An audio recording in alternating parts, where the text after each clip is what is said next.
Hey, this is 5 of Clubs, back so soon, I know. I recently released the launch video for the channel, but I was eager to dive into some gaming goodness and didn't want to leave the channel with just a pitch video for too long.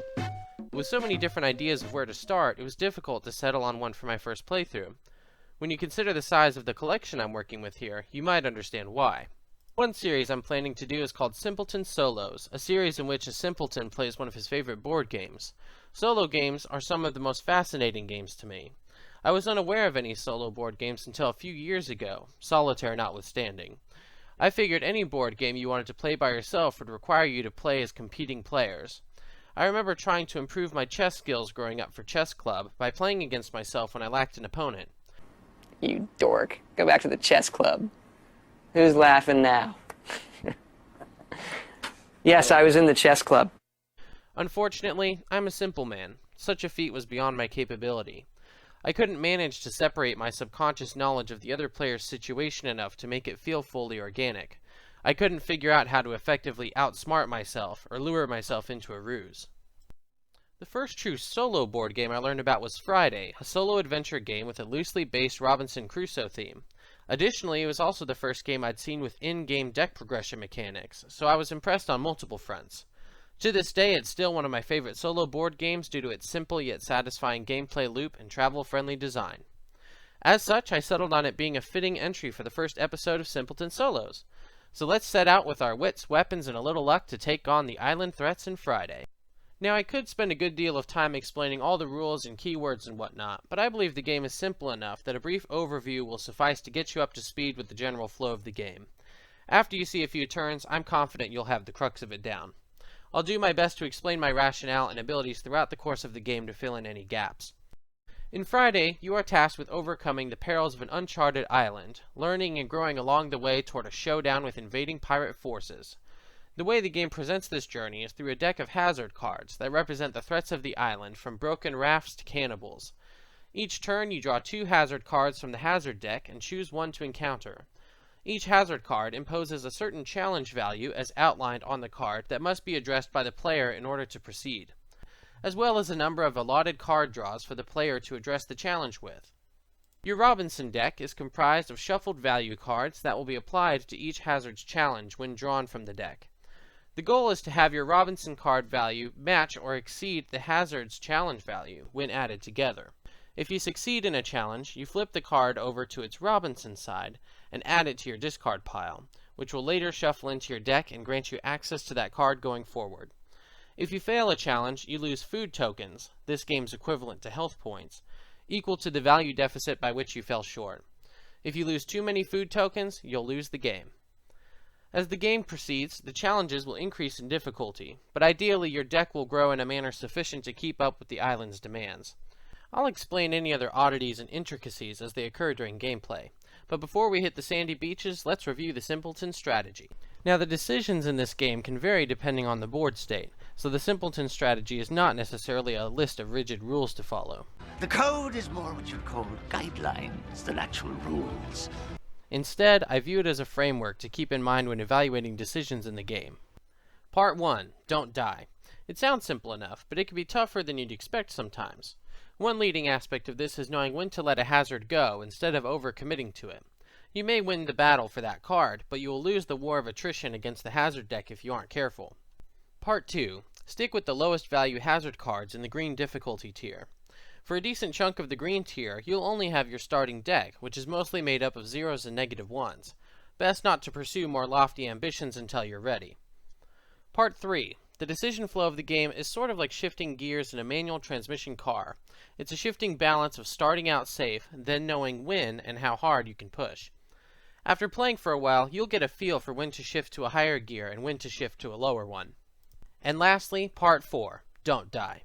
Despite Friday's objections, he can sometimes fall prey to his wandering mind at the worst times.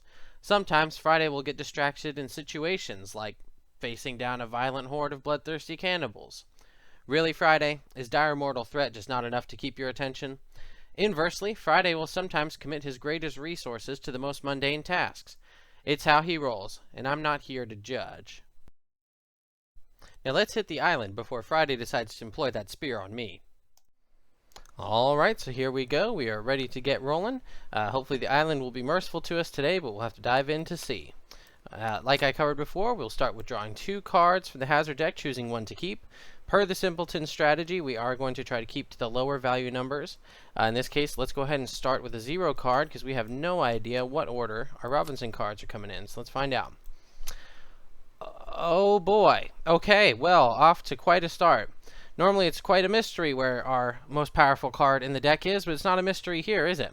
Unfortunately, it is far overkill for what's required here for that value of 0, but what can you do? Let's go ahead and add those to the discard, and we'll continue on. Okay, similar strategy. We already know we've blown through our 2, so it's very unlikely we're going to get that. So let's put that over there. That gives us 1 card draw. Okay, with our 1 allotted card draw, we have a -1, giving us a -1 point deficit. If we were to stop drawing right now, of course, we would lose 1 health. Now, what I didn't cover in the quick tutorial or overview was that whenever you lose health, you are able to get rid of certain cards from your deck here so that they do not reshuffle back into your deck. So if I were to stop drawing now, per this symbol up here in the corner, when I lose this 1 health, I can remove this card from the game and not have to worry about seeing it ever again. Because it's only 1 health, I think that's exactly what I'm going to do. Get rid of that card. It's unfortunate we didn't get that destroy ability, but that is okay. Oh boy. Okay. Well, neither of these are very likely, given that we've already seen our 2, and even if we hadn't, to be honest, not very likely. We have 5 draws with a value of 5 and 4 draws looking for a value of 4. This one has the potential to hurt me less, so I'm going to go ahead and start with that. Maybe we can cull out some of those 0s and -1s from this deck. There's one of them.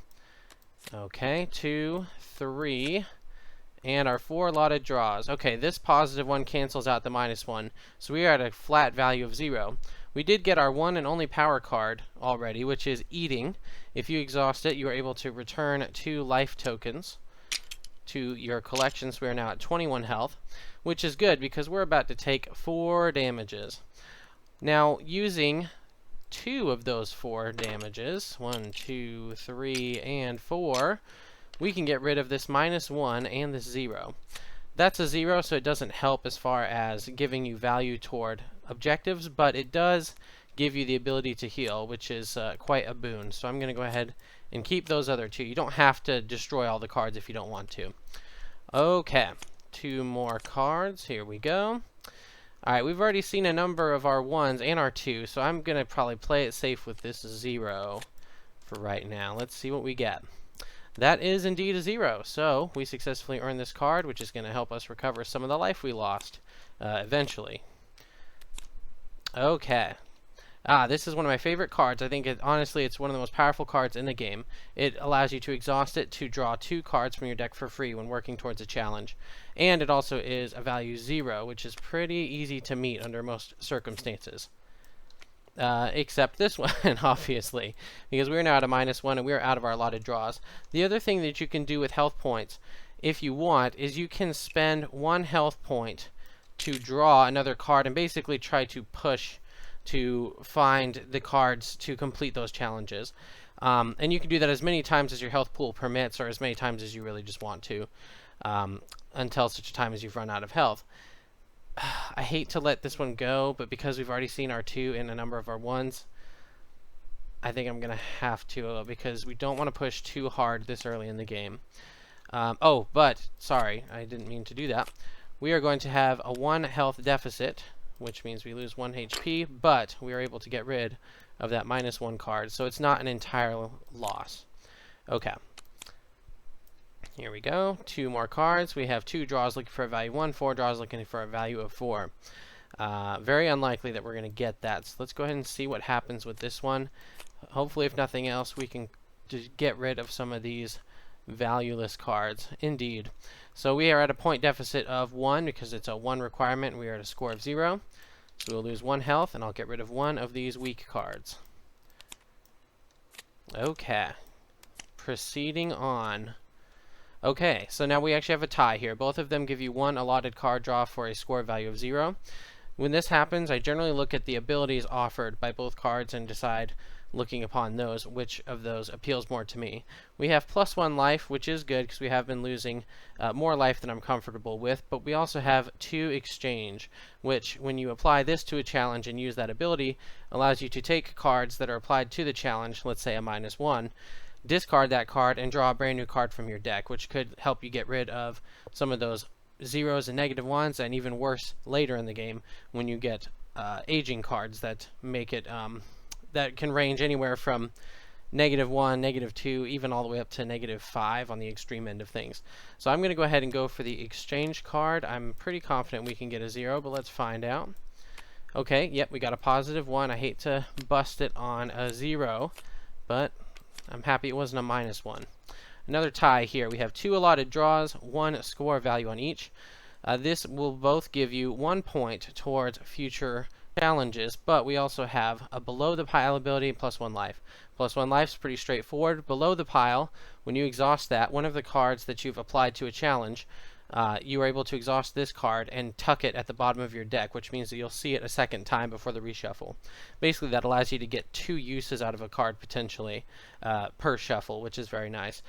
I really do like the life, but let's go ahead and actually go for below the pile in this case. We have 2 draws. There's a -1 and a 0. I wasn't anticipating that we would get it, but that's okay. So we are at a point deficit of 2 in this case. That means we have 2 life we're going to be losing and 2 cards we can get rid of. So let's just get rid of that -1 and that 0. Now you might be noticing that I'm running out of life pretty quickly. And that tends to happen within the first tier of the game. But the good news is that it'll pay dividends in the future because we've been able to get rid of a lot of those crappy cards. So hopefully we'll be able to see a quick rebound after that. Alright, 1 allotted draw in a value of 0, 3 allotted draws in a value of 2. We've seen most of our 1s, if not all of them, and our 2. So that's really just not feasible. Let's go ahead and start here. Alright, we did meet the score value of 0, which gives us the phase -1 ability, and I'll cover that when we pull it out later. Okay, well this is a pretty obvious choice as well. No possible chance at that. So let's go ahead and put this one up here. 2 draws, looking for a value of 1. Yep, okay. So these actually cancel each other out. So we're looking at a current value of 0 towards a value of 1. I could push hoping for another 1, but I'm very nearly positive that we are out of 1s at this point. So let's go ahead and take our 1 damage for our health deficit. Get rid of that card, hoping it's the last, if not the second to last. And continue on. Okay. 3 allotted draws for a value of 2, 1 allotted draw and a value of 0, and that lovely exchange ability. This one actually has exchange as well and 2 points. But like I was saying earlier, we've already seen our positive ones, or our positive cards. So let's go ahead and try for something that's actually feasible. And indeed, we got our 0, which is what we needed. So we get that card. Excellent. That'll be super helpful to have 2 of those going forward. Okay, 3 draws and a value of 2, 2 draws, value of 1. Neither are incredibly feasible. This one might hurt me less, though, if I do have a point deficit. Alright, so we've actually run out of our deck. So what happens is all those lovely power cards that we've now accumulated will flip and will reshuffle and become part of our deck going forward, which will allow us a lot more opportunities. However, in doing so, you also have to add one of these aging cards. Aging cards are those demodifiers that I was talking about earlier that could range anywhere from -1, -2, and then all the way to those worse scores. And actually some negative abilities like lose 1 health, stop drawing cards, these sorts of things. And you have no idea which one you've put in your deck until you find it. So that's part of the fun. Okay, so actually that reshuffle really helped us out because we came across one of our 1s again, which means we meet the value here and are actually able to get the card. I was not expecting to get it, but I'm happy to do so. Excuse me. Okay. Okay, our luck paid off last time by giving us a 1, but I'm not thinking we're going to be able to get a 4 this early in the deck. We know we still have 0s and -1s in there. So let's go ahead and pass on that for right now and stick with the 0s per the Simpleton strategy. Whoops, sorry. Alright, so we have our 0 points, but before we redeem this challenge as successful, let's go ahead and use that +1 life ability to return one of these health tokens to our pool, which will set us a little back toward our starting health value after we've lost so much health. Okay, the second copy of the +2 cards. You know I have to go for that one. Super, super powerful card. Okay. And with that value of 0, thankfully we were able to meet the challenge on that one. It would have been highly unfortunate if we lost out on both of the opportunities for those +2s. 3 draws and a value of 2, or 4 draws and a value of 4. 4 draws is pretty generous, and I do still have most of my deck, which means I have most of my powers. But let's go ahead and do this one on the off chance, actually, well, on the rather likely chance that I don't succeed in the challenge. Okay, so right now we have a current value of 0. We have drawn our 3 allotted cards. We are currently at a value of 1. That's highly unfortunate. That means we'll have a 1-point deficit. We'll lose 1 health. We could get rid of this weak card. If I wanted to, I could bury this 1, taking 2 damage now, hoping for a payoff at the bottom of the deck later. I think I'll just take the 1 here, get rid of that weak card, and we will look forward to seeing that 1 on a future shuffle. Alright, so we have actually cleared out the hazards card, so of course that means we've won, right?